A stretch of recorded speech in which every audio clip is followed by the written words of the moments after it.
আমার পথ আদর্শ কোরআন, শিফার নূর কোরআন কোরআন। আলহামদুলিল্লাহি রাব্বিল আলামিন ওয়াসসালাতু ওয়াসসালামু আলা সাইয়্যিদিল মুরসালিন, আম্মা বা'দ। ফাআউযু বিল্লাহি মিনাশ শাইতানির রাজীম। বিসমিল্লাহির রহমানির রহিম। আসসালাতু ওয়াসসালামু আলাইকা ইয়া রাসূলুল্লাহ ওয়া আলা আলিকা ওয়া আসহাবিকা ইয়া হাবিবাল্লাহ। আসসালাতু ওয়াসসালামু আলাইকা ইয়া নবিয়াল্লাহ ওয়া আলা আলিকা ওয়া আসহাবিকা ইয়া নূরাল্লাহ। প্রিয় ইসলামী ভাইরা, মাদানী চ্যানেলের দর্শকবৃন্দ, আশা করি আল্লাহ তাআলার দয়াতে ভালো আছেন, সুস্থ আছেন। আলহামদুলিল্লাহ, আরও একবার আপনাদের নিকট উপস্থিত হয়েছি মাদানী চ্যানেল বাংলার ধারাবাহিক অনুষ্ঠান, যার নাম হচ্ছে কুরআনী সূরার ফজিলত। দর্শকবৃন্দ, যারা আমাদেরকে এই মুহূর্তে দেখছেন বা শুনছেন, আপনাদের সকলকে জানাই আন্তরিক শুভেচ্ছা এবং অভিনন্দন। দর্শকবৃন্দ, আপনারা অবগত আছেন, এই অনুষ্ঠানের মধ্যে আমরা চেষ্টা করি কুরআনুল কারীম ফুরকানুল হামিদের বিভিন্ন সূরা নিয়ে আলোচনা করার জন্য।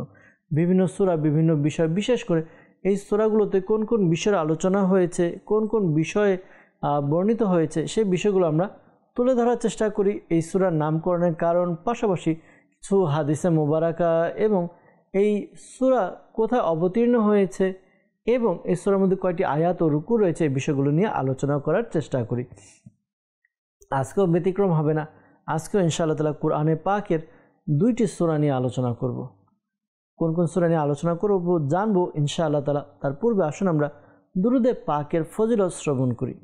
আমার আপনার নবী, দয়ালু নবী, মায়ার নবী, রহমতের নবী, রহমাতুল্লিল আলামিন নবী সাল্লাল্লাহু তাআলা আলাইহি ওয়া সাল্লাম ইরশাদ ফরমান, যে ব্যক্তি আমার উপর একবার দুরুদে পাক পাঠ করে, আল্লাহ তাআলা তার উপর 10টি রহমত প্রেরণ করেন। সুবহানাল্লাহ। দর্শকবৃন্দ, আমাদের উচিত আমরা যেন আমাদের প্রিয় নবী সাল্লাল্লাহু তাআলা আলাইহি ওয়া সাল্লামের উপর দুরুদে পাক পাঠ করে আল্লাহ তাআলার রহমত অর্জন করে নিই। আসুন আমরা দুরুদে পাক পাঠ করি, অনুষ্ঠানের বরকত হবে। অনুষ্ঠানের বরকতের জন্য আমরা দুরুদে পাক পাঠ করি। সাল্লু আলাল হাবিব সাল্লাল্লাহু তাআলা আলা মুহাম্মদ সাল্লাল্লাহু তাআলা আলাইহি ওয়া সাল্লাম। দর্শকবৃন্দ, আমরা আলোচনা করব আজকের অনুষ্ঠানের মধ্যে কুরআনে পাকের দুইটি অন্যতম সূরা নিয়ে। আর এই দুইটি সূরাই কুরআনে পাকের সর্বশেষ দুইটি সূরা। জি হ্যাঁ দর্শকবৃন্দ, আমরা এই অনুষ্ঠানের মধ্যে এর পূর্বে যেই সূরাগুলো নিয়ে আলোচনা করেছি ধারাবাহিকভাবে, সূরা ফাতিহা থেকে শুরু করে সূরা বাকারা, সূরা আলে ইমরান, সূরা নিসা, সূরা মাইদা, এভাবে করতে করতে আমরা 30 পারাতে এসে সিরিয়াল ওয়াইজ আমরা কন্টিনিউ কুরআনে পাকের 112টি সূরা নিয়ে আলোচনা করেছি। আজকের অনুষ্ঠানে দুইটি সূরা নিয়ে আলোচনা করব। আর এই দুইটি সূরা কুরআনে পাকের সর্বশেষ দুইটি সূরার নাম আমরা হয়তো বুঝে গিয়েছি, সূরা ফালাক এবং সূরা নাস। এই দুইটি সূরা নিয়ে আলোচনা করব। আর আজকে আমাদের এই অনুষ্ঠানের শেষ পর্ব, আমরা এই অনুষ্ঠান আজকে শেষ করব ইনশাআল্লাহ তাআলা। তো আজকে যে সূরা দুইটি নিয়ে আমরা আলোচনা করব, সূরা ফালাক এবং সূরা নাস, এই সূরার অবতীর্ণের স্থান, পাশাপাশি এই সূরার মধ্যে কয়টি রুকু আয়াত রয়েছে, সূরার নামকরণের কারণ কি, পাশাপাশি এই সূরার ফজিলতও শুনব এবং এই সূরার দ্বারা চিকিৎসা হয়েছে সে বিষয়ে আমরা শ্রবণ করব। আর আজকের সূরায় আমরা সূরা ফালাক এবং সূরা নাস এর কিছুটা সংক্ষিপ্ত শানের নুজুল আমরা শ্রবণ করব ইনশাআল্লাহ আজ্জা ওয়া জাল। দর্শকবৃন্দ, ভালো ভালো কিছু নিয়ত করে নেই যে আল্লাহ এবং তার রাসূল সাল্লাল্লাহু আলাইহি ওয়াসাল্লামের সন্তুষ্টি অর্জন, ইলমে দ্বীন শিক্ষা এবং ইলমে দ্বীনের চর্চার জন্য আমরা আজকের অনুষ্ঠানকে শুরু থেকে শেষ পর্যন্ত দেখব। এই অনুষ্ঠানের মধ্যে যা কিছু শিখব, নিজে মনে রাখব, আমল করব, অপরের নিকট পৌঁছে দিব। ভালো ভালো নিয়ত এজন্য, কেননা হাদিসে মুবারাকার মধ্যে এসেছে, নিয়াতুল মুমিনি খায়রুম মিন আমালিহি, অর্থাৎ মুসলমানের নিয়ত তার আমল অপেক্ষা উত্তম। তো আমরা প্রতিটি কাজের পূর্বে, ভালো কাজের পূর্বে, জায়েজ কাজের পূর্বে কিছু নিয়ত করে নেব ভালো ভালো, এতে আমাদের সওয়াবও বৃদ্ধি হবে ইনশাআল্লাহ আজ্জা ওয়া জাল। দর্শকবৃন্দ, দুইটি সূরা নিয়ে আলোচনা করার কথা আমরা চলছিল যে আমরা দুইটি সূরা নিয়ে আলোচনা করব। সর্বপ্রথম আমরা যে সূরাটি নিয়ে আলোচনা করব তা হচ্ছে সূরা ফালাক। দর্শকবৃন্দ, সূরা ফালাক কোথাও অবতীর্ণ হয়েছে, সূরা ফালাক এর মধ্যে কয়টি আয়াত ও রুকু রয়েছে, সূরা ফালাক এর নামকরণের কারণ কি, সূরা ফালাক এর কিছু ফজিলত আমরা শুনব। সূরা ফালাক এবং নাস উভয়টির ফজিলত আমরা একসাথে শুনব। যেহেতু এই দুইটি সূরা একসাথে অবতীর্ণ হয়েছে, পাশাপাশি আমরা ইনশাআল্লাহ তাআলা শানে নুজুলও শুনে নেব এবং শেষে আমরা সূরা নাসেরও কিছুটা, অর্থাৎ সূরা নাস কোথাও অবতীর্ণ হয়েছে, কয়টি আয়াত, কয়টি রুকু এবং আলোচ্য বিষয় আলাদা আলাদা শ্রবণ করব ইনশাআল্লাহ আজ্জা ওয়াজাল। দর্শকবৃন্দ, আমরা সর্বপ্রথম যদি দেখি যে সূরা ফালাক এটি কোথায় অবতীর্ণ হয়েছে, তো তাফসিরে খাজিনের মধ্যে এই বিষয় অর্থাৎ সূরা ফালাক অবতীর্ণের বিষয়ে কয়েকটি অভিমত রয়েছে। একটি অভিমত অনুসারে সূরা ফালাক হচ্ছে মদিনায় মুনাওয়ারায় অবতীর্ণ হয়েছে, অর্থাৎ অবতীর্ণের দিক দিয়ে সূরা ফালাক হচ্ছে মাদানী সূরা। আমরা অবগত আছি যেই সূরা মদিনা অথবা এর আশেপাশের এলাকাগুলোতে অবতীর্ণ হয়েছে সেগুলোকে মাদানী সূরা বলা হয়, যেগুলো মক্কা এবং এর আশেপাশের এলাকাগুলোতে অবতীর্ণ হয়েছে তাকে মাক্কি সূরা বলা হয়। তো আবার কেউ কেউ বলেন, অর্থাৎ একটা অভিমত এমনও আছে তাফসিরে খাজিনের মধ্যে রয়েছে যে সূরা ফালাক এটি মক্কা মুকাররমা অবতীর্ণ হয়েছে। তবে সবচাইতে বেশি যেটা গ্রহণযোগ্য অভিমত সেটা হচ্ছে আপনার প্রথম, অর্থাৎ মদিনায় মুনাওয়ারায় অবতীর্ণ হয়েছে, এটি বেশি শুদ্ধ। কেননা শানে নুজুলের দিক দিয়ে যদি আমরা চিন্তা করি আর এটা নিয়ে যদি একটু দেখি তাহলে আমরা এটাই বুঝতে পারি যে সূরা ফালাক এটি মদিনায় মুনাওয়ারায় অবতীর্ণ হয়েছে। সূরা ফালাকে 5টি আয়াত রয়েছে, একটি রুকু রয়েছে। আর সূরা ফালাক নাম করার কারণ কি আসুন আমরা জানি যে সূরা ফালাক কেন ফালাক নাম রাখা হয়েছে। ফালাকের কয়েকটি অর্থ রয়েছে। ফালাক আসমান, আবার এখানে অর্থাৎ এই সূরার মধ্যে যেটা উদ্দেশ্য নেওয়া হয়েছে তা হচ্ছে সুবহ অর্থাৎ সকাল। ফালাক অর্থ সকাল, প্রভাত। যেহেতু এই সূরার মধ্যে প্রথম যেই শব্দ ফালাক শব্দটি এসেছে আর এর সাথে সম্পর্ক রেখে এই সূরার নামকরণ করা হয়েছে সূরা ফালাক। দর্শকবৃন্দ, আসুন আমরা সূরা ফালাক এবং সূরা নাস সম্পর্কে হাদিসে মুবারাকা শ্রবণ করি, ফজিলত শ্রবণ করি। হাদিসে মুবারাকার মধ্যে সূরা ফালাক এবং সূরা নাসের অনেক ফজিলত এসেছে, এর মধ্যে দু একটি হাদিসে মুবারাকা শ্রবণ করব।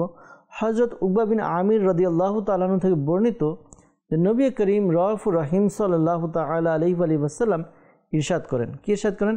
তোমরা কি দেখোনি আজ রাতে আমার উপর এমন আয়াত অবতীর্ণ হয়েছে যার তুলনা আমি কখনো দেখিনি, অর্থাৎ এর তুলনা কখনো দেখা যায়নি। ওই আয়াতগুলো হলো কুল আউযু বিরাব্বিল ফালাক এবং এটার শেষ পর্যন্ত, এবং সূরা নাস কুল আউযু বিরাব্বিন নাস এর শেষ পর্যন্ত, অর্থাৎ এই দুইটি সূরা শুরু থেকে শেষ পর্যন্ত।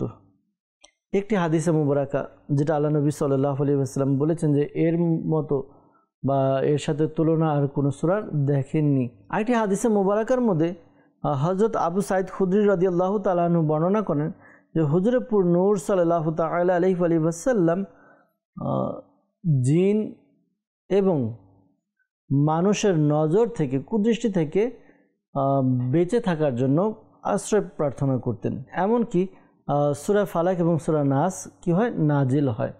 তো অতঃপর আল্লাহ নবী সাল্লাল্লাহু তাআলা আলাইহি ওয়াসাল্লাম এই দুইটি সূরা, যখন এই দুইটি সূরা অবতীর্ণ হলো সূরা ফালাক এবং সূরা নাস, তখন থেকে আল্লাহ নবী সাল্লাল্লাহু আলাইহি ওয়াসাল্লাম ওই আশ্রয় প্রার্থনার জন্য, জিন এবং মানুষের কুদৃষ্টি থেকে বাঁচার জন্য, বেঁচে থাকার জন্য এই আয়াতগুলো সূরা ফালাক এবং সূরা নাসের আয়াতগুলো কি করতেন, তেলাওয়াত করা, পড়া শুরু করতেন, এবং এছাড়া অন্য কোনো ওয়াজিফার আল্লাহ নবী সাল্লাল্লাহু আলাইহি ওয়াসাল্লাম পড়তেন না। আরেকটি হাদিসে মুবারাকার মধ্যে এসেছে যে হুজুরপুর নূর সাল্লাল্লাহু আলাইহি ওয়াসাল্লাম ইরশাদ করেন যে আমি কি তোমাদেরকে ওই বাক্যগুলো, ওই শব্দগুলো কি বলবো না যেগুলো তোমাদেরকে জিনের ক্ষতি থেকে, বদ নজর থেকে আল্লাহ তাআলার আশ্রয় প্রার্থনার ক্ষেত্রে সবচেয়ে বেশি উত্তম।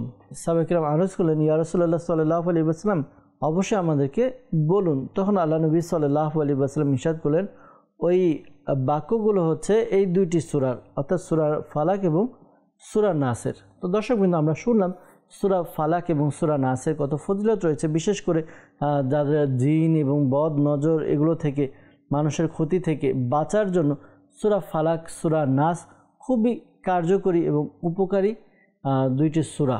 আসুন আমরা আজকে সূরা ফালাক এবং সূরা নাস এটা যে শানে নুজুল রয়েছে সংক্ষিপ্তভাবে আমরা শ্রবণ করি। এই সূরা যদি অর্থাৎ সূরা ফালাক এবং সূরা নাসের শানে নুজুল আমরা যদি শুনতে চাই তাহলে এটা এভাবে হয়েছে যে ওই সময় যখন এটা নাজিল হয় দুইটি সূরা, সূরা ফালাক, সূরা নাস, তখন অর্থাৎ নাজিল হওয়ার পূর্বে আর কি ওইখানে এক কাফির ছিল, অমুসলিম ছিল, যার নাম হলো লাবিদ বিন আসিম ইহুদি, আর তার মেয়ে, এই দুইজন মিলে হুজুরপুর নূর সাল্লাল্লাহু আলাইহি ওয়াসাল্লামের উপর জাদু করলো এবং হুজুরপুর নূর সাল্লাল্লাহু আলাইহি ওয়াসাল্লামের শরীরে এর প্রভাবও পাওয়া গিয়েছে, শরীর কেমন কেমন লাগতো। কিন্তু একটা বিষয় খেয়াল রাখবো যে জাদুর আসর প্রিয় নবী সাল্লাল্লাহু আলাইহি ওয়াসাল্লামের অন্তরে বা মস্তিষ্কে অথবা আল্লাহ নবী সাল্লাল্লাহু আলাইহি ওয়াসাল্লামের বিশ্বাসের মধ্যে, ইতিকাদের মধ্যে এর প্রভাব পড়েনি। শরীরে এবং বাহ্যিক যে অঙ্গ প্রত্যঙ্গ রয়েছে এর মধ্যে যখন প্রভাব পড়লো, তো কিছুদিন পর হযরত জিবরাইল আলাইহিস সালাম আল্লাহ নবী সাল্লাল্লাহু আলাইহি ওয়াসাল্লামের দরবার উপস্থিত হলেন এবং আরজ করলেন যে অমুকে এবং তার মেয়ে আপনার উপরে জাদু করেছে, আর তারা কি অমুক কুয়ার মধ্যে কিছু আপনার চুল মুবারক, তারপর আপনি যেই চিরুনি দিয়ে আঁচড়াতেন ওই চিরুনির কিছু অংশ, পাশাপাশি আরও কিছু সুতা, এগুলো গিট করে সে ওই কুয়ার মধ্যে একটা পাথর চাপা দিয়ে রেখেছে। যখন আল্লাহ নবী সাল্লাল্লাহু আলাইহি ওয়াসাল্লামের কাছে এই বিষয় পৌঁছানো হলো, প্রিয় নবী সাল্লাল্লাহু তাআলা আলাইহি ওয়াসাল্লাম তখন হযরত আলী রাদিয়াল্লাহু তাআলা আনহুকে পাঠালেন যে সেগুলো দেখার জন্য এবং নিয়ে আসার জন্য। তখন হযরত আলী রাদিয়াল্লাহু তাআলা আনহু বললেন ওই কূপের পানি সবগুলো কী করলেন উঠিয়ে নিলেন। উঠিয়ে নিলে ঠিকই একটা পাথর দেখা গেল এবং পাথরের নিচে অনেকগুলো বিষয় ছিল, যেমন প্রিয় নবী সাল্লাল্লাহু আলাইহি ওয়াসাল্লামের ওই চুল মুবারক যা নবী করিম সাল্লাল্লাহু আলাইহি ওয়াসাল্লাম আঁচড়ানোর সময় উঠেছিল, পাশাপাশি ওই চিরুনির কিছু অংশ, এবং এগুলো একটি খেজুরের গাছের নরম অংশের মধ্যে এগুলো রাখা ছিল, পাশাপাশি কিছু সুতার মধ্যে 11টা গিট দেওয়া ছিল, আরও কিছু বিষয় ছিল ওই পাথরের নিচে চাপা পড়া। পরে আলী রাদিয়াল্লাহু তাআলা আনহু সেগুলো নিয়ে এসে আল্লাহ নবী সাল্লাল্লাহু আলাইহি ওয়াসাল্লামের কাছে উপস্থাপন করলেন, আল্লাহ নবী সাল্লাল্লাহু আলাইহি ওয়াসাল্লামের কাছে দিলেন। আল্লাহ নবী সাল্লাল্লাহু আলাইহি ওয়াসাল্লাম এগুলো নিলেন, তখনই সূরা ফালাক এবং সূরা নাস অবতীর্ণ হয়েছে। আর সূরা ফালাক এবং সূরা নাসের মধ্যে, দুইটি সূরার মধ্যে 11টি আয়াত রয়েছে। সূরা ফালাকে 5টি, সূরা নাসের মধ্যে 6টি আয়াত, 11টি আয়াত।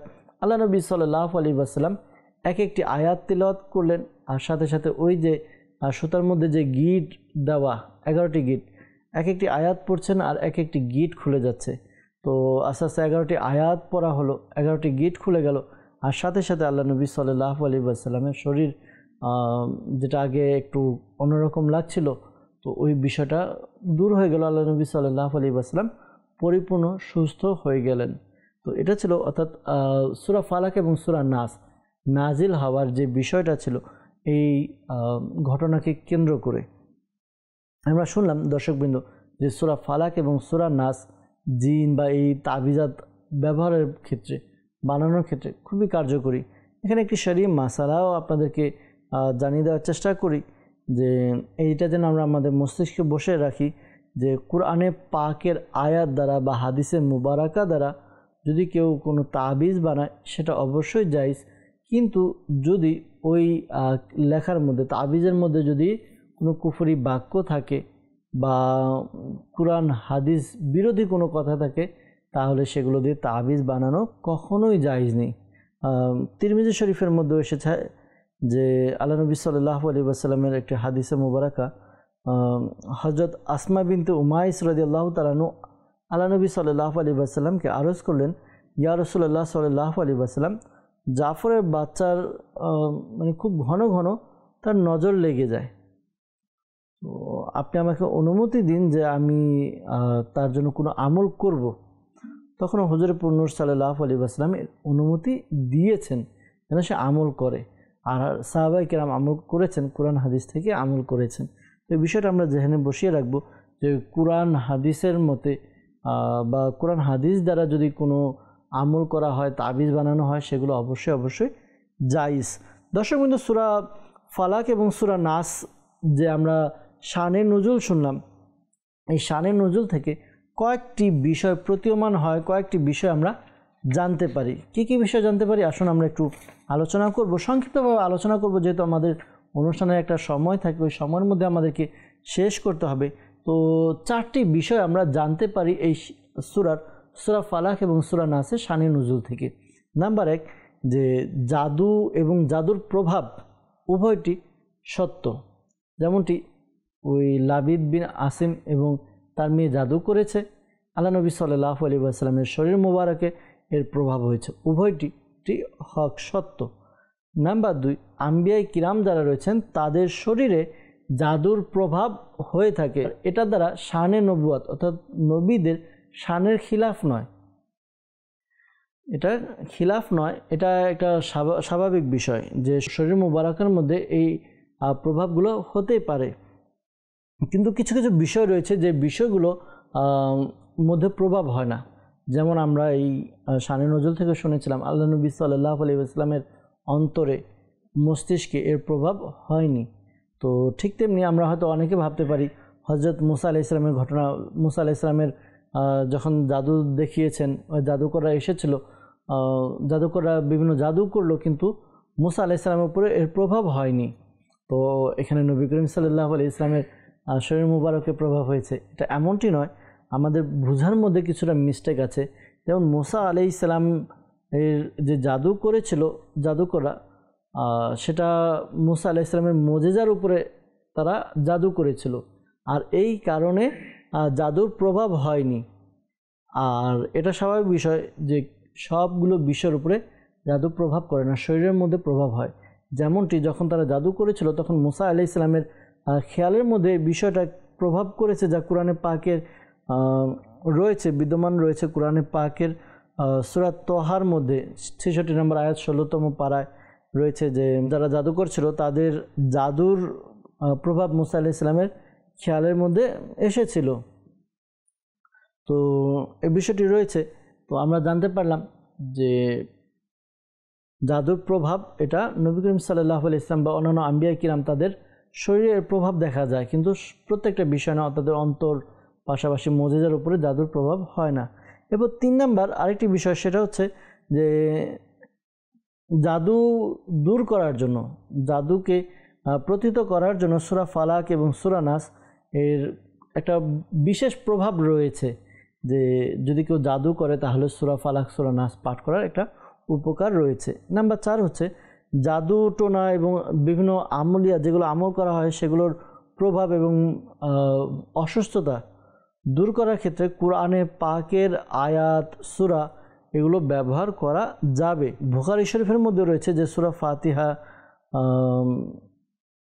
দ্বারাও চিকিৎসা করা, এই বিষয়ে বুখারী শরীফের মধ্যে হাদিসে মুবারাকা রয়েছে। আমরা যদি ওইদিকে যাই তাহলে একটা লম্বা একটা আলোচনা হবে। তো লম্বা আলোচনার দিকে না গিয়ে আমরা আমাদের অনুষ্ঠানের যে মাকসাদ সেদিকে যাব। আমাদের অনুষ্ঠানের মাকসাদ যে এই সূরাগুলোর মধ্যে কোন কোন বিষয়ে আলোচনা করা হয়। তো দর্শকবৃন্দ, আমরা জানবো সূরা ফালাকের মধ্যে কোন কোন বিষয়ে আলোচনা হয়েছে, এরপর ইনশাআল্লাহ তাআলা সূরা নাস সম্পর্কে আলোচনা করার চেষ্টা করব। দর্শকবৃন্দ, সূরা ফালাকের মধ্যে আলোচনা হয়েছে যে এই সূরার মধ্যে সকল সৃষ্টির ক্ষতি থেকে, রাতের অন্ধকার এবং অন্ধকারের ক্ষতি থেকে, জাদুকরের ক্ষতি থেকে, জাদুকরের জাদু থেকে, হাসাই যারা হিংসুক রয়েছে হিংসুকের হিংসা থেকে আল্লাহ তাআলার কাছে, আল্লাহ তাআলার নিকট আশ্রয় প্রার্থনা করার ব্যাপারে এই সূরার মধ্যে বর্ণিত হয়েছে, শিক্ষা দেওয়া হয়েছে যেন আমরা যেন আল্লাহ তাআলার কাছে প্রার্থনা করি। কোন কোন বিষয়ে? যে সকল সৃষ্টির ক্ষতি থেকে, রাতে যে অন্ধকার রয়েছে অন্ধকারের ক্ষতি থেকে, জাদুকরের জাদু থেকে, হিংসুকের হিংসা থেকে যেন আমরা বাঁচতে পারি, এই জন্য আল্লাহ তাআলার কাছে যেন আমরা আশ্রয় প্রার্থনা করি, এই বিষয়ে শিক্ষা দেওয়া হয়েছে এই সূরার মধ্যে। তো দর্শকবৃন্দ, আমরা জানলাম এই সূরার মধ্যে আলোচ্য বিষয়। আমরা এখন সংক্ষিপ্তভাবে সূরা নাস সম্পর্কে জানব। সূরা নাসের সংক্ষিপ্ত আলোচ্য বিষয়, পাশাপাশি কয়টি আয়াত সূরা রয়েছে, কোথায় অবতীর্ণ হয়েছে এবং এর সূরার নামকরণের কারণ কি, সংক্ষিপ্তভাবে আসুন আমরা শ্রবণ করে নিই। তাফসীরে খাজিনের মধ্যে রয়েছে সূরা নাস এটা অধিক সঠিক অভিমত অনুসারে এটি মাদানী সূরা, অর্থাৎ মদিনা মুনাওয়ারায় অবতীর্ণ হয়েছে।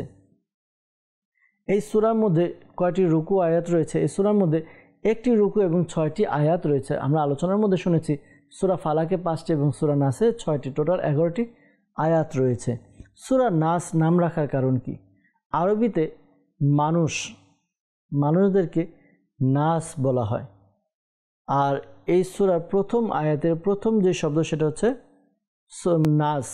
এই সূরার প্রথম আয়াতে এই শব্দটি অর্থাৎ নাস শব্দটি বিদ্যমান রয়েছে। কুল আউযু বিরাব্বিন নাস। তো এর সাথে সম্পর্ক রেখে সূরার নামকরণ করা হয়েছে সূরা নাস।